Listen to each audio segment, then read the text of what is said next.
Stereotypes, Prejudice, and Discrimination.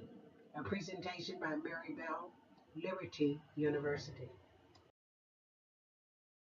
A stereotype is a belief or association that links a whole group of people with certain traits or characteristics, according to Kaysen, Finn, and Marcus, 2014. Stereotyping can influence and reinforce other negative thoughts that can cause further prejudice and discrimination. Katzen et al. Differentiates between the three as follows. Prejudice consists of negative feelings about others because of their connection to a social group. Stereotypes concern associations or beliefs, and prejudice concerns feelings. Discrimination concerns behaviors, specifically negative behaviors directed against persons because of their membership in a particular group. This week's reading assignments clarifies the distinction between the words and describes the negative behaviors that result from stereotyping, prejudice, and discrimination, which includes racism, sexism, ageism, etc.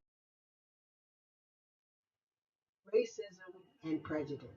Some might ask, this is 2018, does racism and prejudice still exist? Katzen et al. Acknowledges that although progress has been made in the areas of stereotypes, prejudice, and discrimination, there is a persistence of more subtle forms of these biases. Katzen et al. Defines racism as prejudice and discrimination based on a person's racial background, but that racism exists on several different levels. There are some legitimate reasons both to celebrate racial progress and to acknowledge that racism remains a fact of life and is by no means limited merely to the actions of some fringe individuals or groups. It extends and exists in ways that escapes the recognition of most people. Katzen et al. Gave the following examples. Modern racism. This is a subtle form of prejudice that tends to surface when it's safe, socially acceptable, or easy to rationalize. Modern racism is far more subtle and most likely to present under the cloud of ambiguity. Modern racism is like germs lurking beneath a seemingly clean countertop. Stereotypes, prejudice, and discrimination in contemporary life live under the surface and to a much, much greater extent than most people realize. And like germs, their existence can have a profound effect on us, despite how hidden they may be.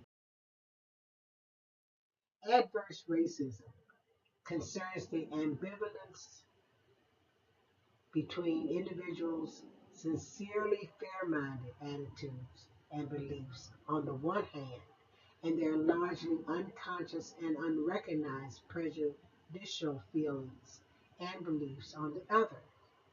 Some scholars today use the term microaggressive to characterize the everyday, typically subtle but hurtful forms of discrimination that are experienced quite frequently by members of targeted groups. This is according to Forrest Bank et al. 2015 study. And these subtle, modern, ambivalent forms of racism can be seen in cases where a person would say, but some of my best friends are, and that's their excuse. That is, people establish their moral credibility or credentials of not being racist by demonstrating to others or even to themselves that they have good friends from the racial or ethnic group in question, or they have behaved in ways that were quite fair to members of this group.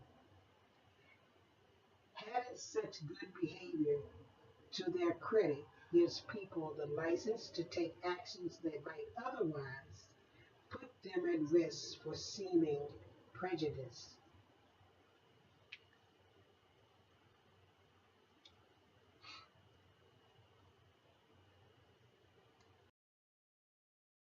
Adults in an interracial interaction often try to adopt a colorblind mentality and demeanor, acting or trying to act as if race is of no importance to them and that they don't even notice and certainly don't care about their interaction partner's race. Often this attempt is sincere and with the best of intentions, but a growing body of research findings indicate that this approach often backfires and makes members of racial minority groups more rather than less uncomfortable. That's according to Katzen et al., page 165 in your text.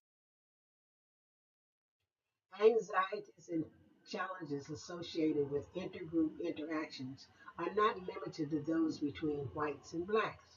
Research has demonstrated that feelings of threat and anxiety affect interaction involving a large numbers of groups, such as gay and lesbian individuals, overweight people, and a variety of other social categories. This is according to Blair et al. 2003, Everly et al. 2012, Mayer and Heba 2012, New Whiter et al. 2015, Stephan 2014, and Katzen et al. Page 165 of our text. Sexism, ambivalence, objectification, and double standards.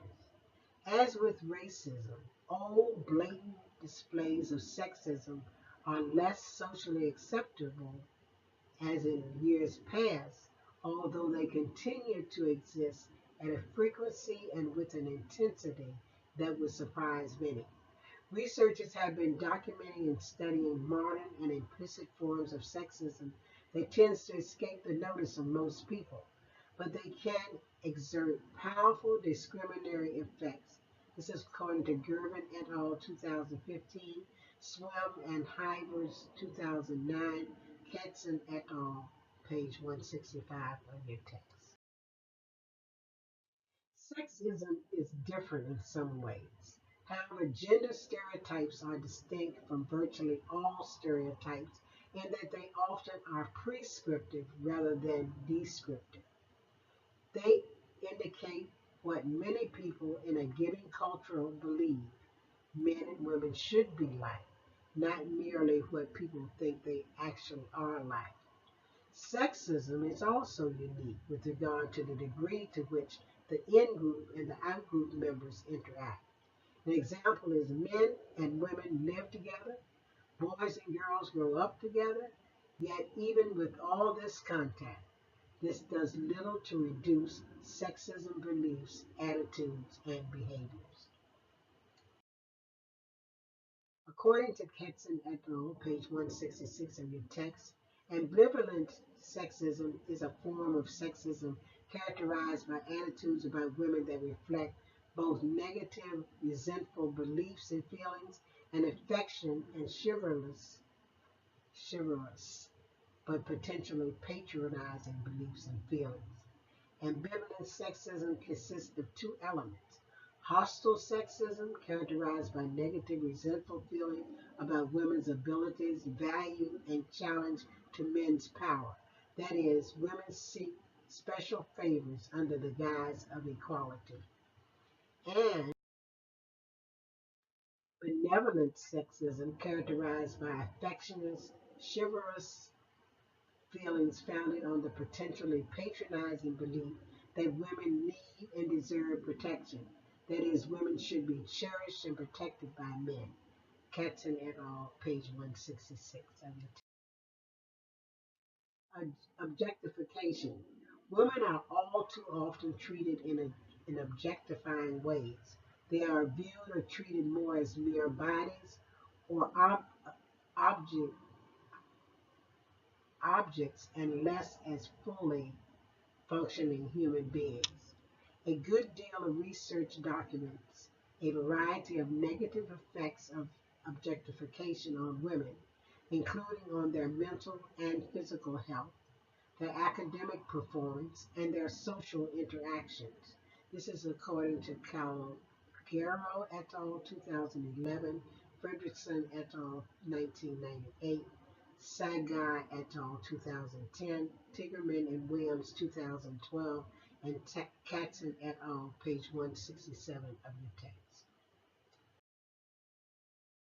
At the root of stereotyping, prejudice, and discrimination is the fact that we divide our social worlds into groups.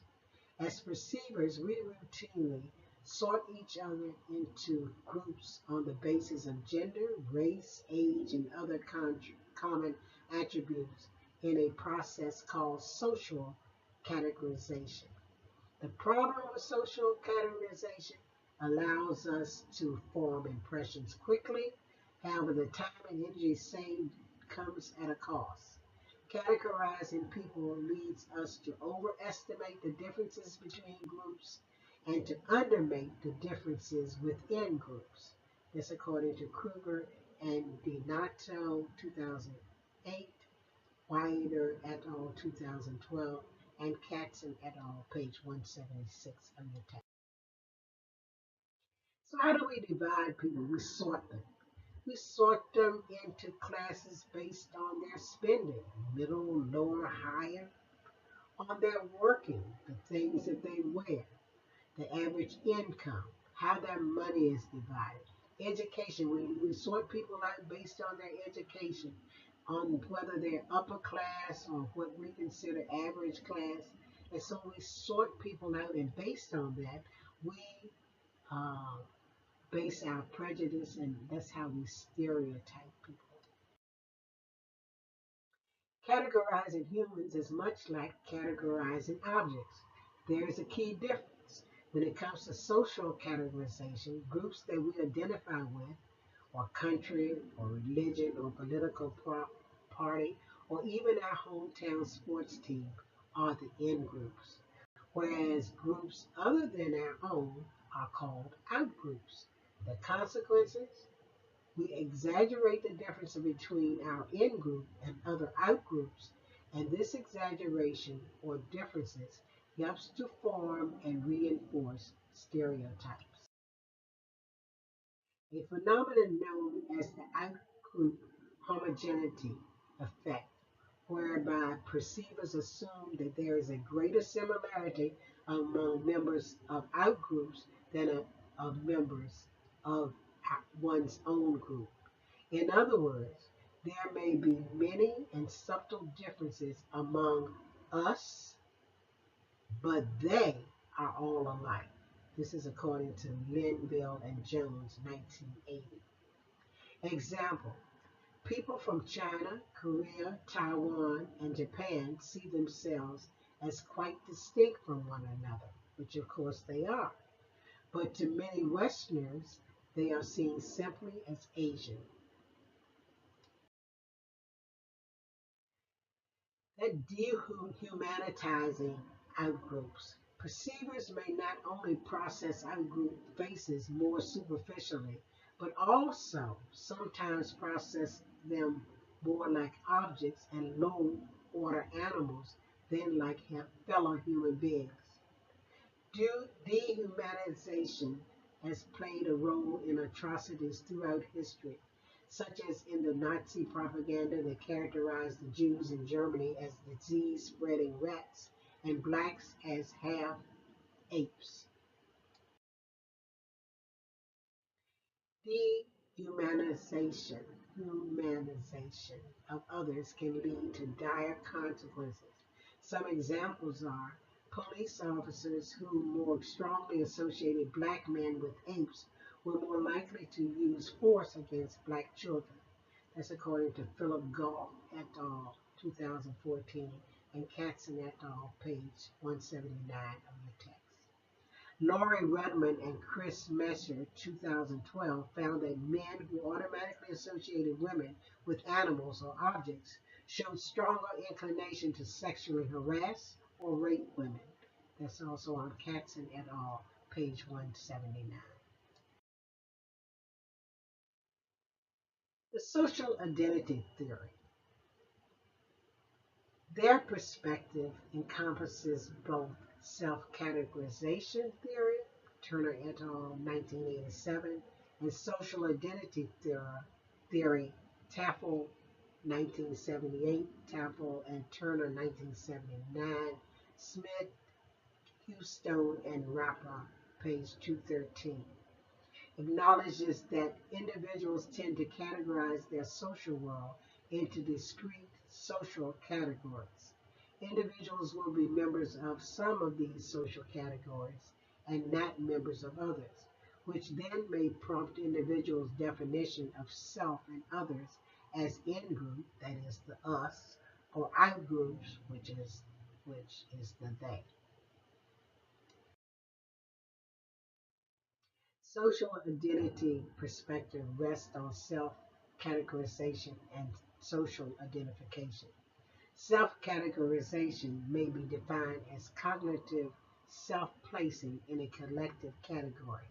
It defines membership in social groups, some of which are assigned, that is, by gender, others are chosen, for example, profession. What's important is that category membership needs to be subjectively confirmed by the individuals. That's Dulux, 1996, Zion, and Kalaman, 2001. According to this theory, each of us strives to enhance our self esteem, which has two components: our personal identity and various collective or social identities that are based on the groups to which we belong. In other words, people can boost their self esteem through their own personal achievements or through affiliation with successful groups. What's nice about the need for social identity is that it leads us to derive pride from our connections with others, even if we don't receive any direct benefits from these others. What's sad is that we often feel the need to belittle them in order to feel secure about us.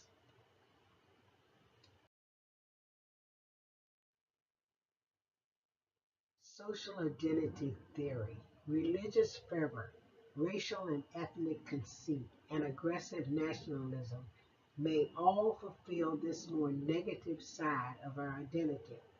Even gossiping can play this role. This is according to Bossum et al. 2006, Weaver and Bossum 2011, found that when people shared negative attitudes about a third party, they felt closer to each other. Also find this on Katzen et al., page 183 of your text. The social identity theory predicts an association between group identification and self-esteem. The music preference, social identity, and self-esteem study by Shepard and Sig 2015 partially supported the prediction. The object of the study was to further examine the association between music preference and the self-esteem. Music preference scores for clusters of using genres were found to significantly correlate with self-esteem. Some measures of group differences based on music preference were significantly associated with self-esteem, but the relation differed depending on genre. The results supported both the results provided both support and challenges for social identity theory. In our reading assignments this week, we have been encouraged by the strides we have made in being more accepting of our differences. We have learned that these strides have been accomplished by accepting differences as just that. We are different. That doesn't make another person or group bad. In order to make some strides, we must make efforts to understand different cultures without preconceived ideas. Katzen et al. States that among the factors that have been found to be successful to reduce stereotyping, prejudice, and discrimination are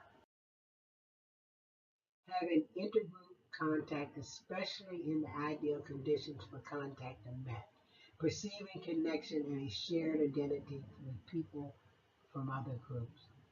That means get to know one another. Don't just look at a person and judge, or don't just look at a group and how they dress or seem to be and judge them. Instead, get to know them.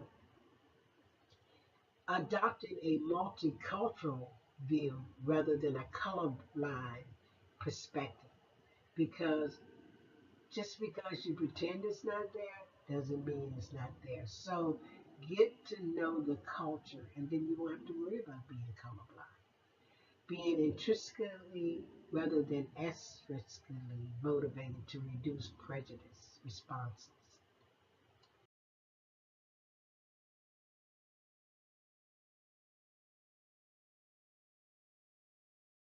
These are our references. Thank you for your attention.